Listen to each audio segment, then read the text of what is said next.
Bismillahirrahmanirrahim. Masih melanjutkan pada wasiat Rasulullah Shallallahu Alaihi Wasallam kepada Sayyidina Ali radhiyallahu anhu.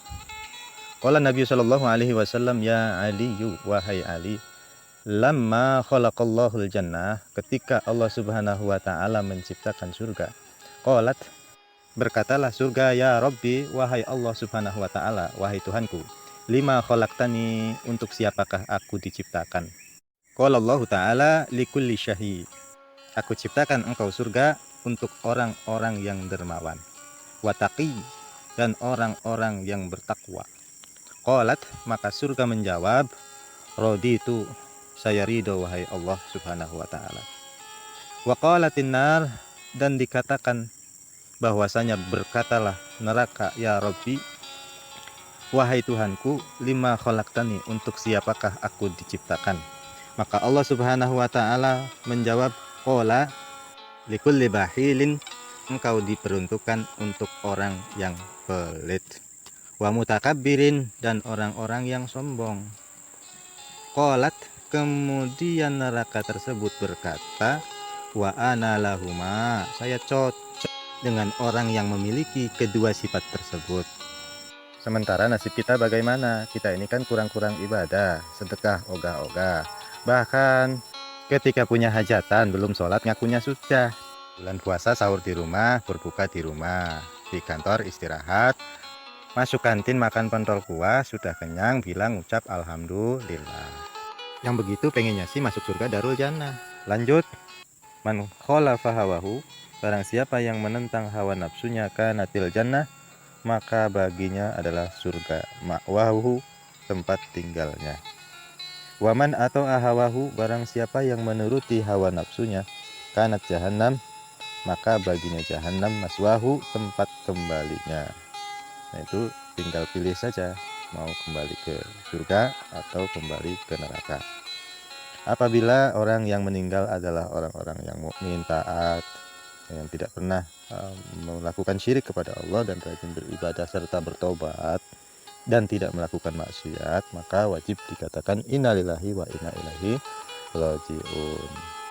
Dan surga adalah balasan baginya. Terus bagaimana nasibnya orang-orang yang happy-happy terus di alam dunia ini tanpa bertobat kepada Allah Subhanahu wa taala? Dalam Quran disebutkan, mereka itu nasibnya la yamutu fiha wa la yahya, tidak mati dan juga tidak dihidupkan oleh Allah Subhanahu wa taala. La yamutu fiha wa la yahya, tidak bermutu banyak biaya, banyak menggerutu, merasa menderita. Hidupnya selalu merana, kasihan dulu.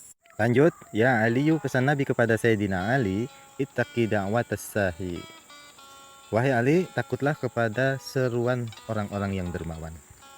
Fa innahu, maka sesungguhnya orang yang dermawan itu, mata asaro, apabila terpleset atau dalam kecelakaan, akhadallahu biyadihi, maka Allah Subhanahu wa taala selalu menolong dengan tangannya, dengan kekuasaannya. Itulah sifat orang yang dermawan, yang selalu ditolong oleh Allah Subhanahu wa taala. Lanjut wasiat Nabi besar Muhammad sallallahu alaihi wasallam, qala, ya Ali, wahai Ali, man at'ama musliman, barang siapa yang memberi makan orang Islam. Ini bab traktir ini. Ini justru bab yang ditunggu oleh setiap orang. Bunyinya bagaimana? Man at'ama musliman bitibin, barang siapa yang menjamin makan seorang muslim bitibin nafsi, dengan senang hati, sehingga orang itu puas, yang dijaminnya puas, yang ditakdirnya merasa puas, makan semaunya, sepuasnya sampai kenyang, maka kata wallahu lahu, maka yang menjamin atau mentraktir itu dicatat oleh Allah Subhanahu wa taala alfa alfi hasanatin, sejuta kebaikan. Bayangkanlah Pak, Bu, kalau kita memiliki sejuta kebaikan dicatat oleh Allah Subhanahu wa taala gara-gara traktir kawan, gara-gara traktir teman, gara-gara traktir tetangga, gara-gara traktir orang-orang yang membutuhkan kebaikan dari kita. Contohnya bos sama bos, cukong sama cukong, ataupun apalah namanya, ketemu sama kawannya di satu meja makan 5 orang, yang dipesan warna-warna, banyak, ada ikan bakar, ada pecel lele, ada kambing guling, ayam panggang, sop buntut, dan sebagainya, banyak, dan minuman macam-macam, tergantung selera.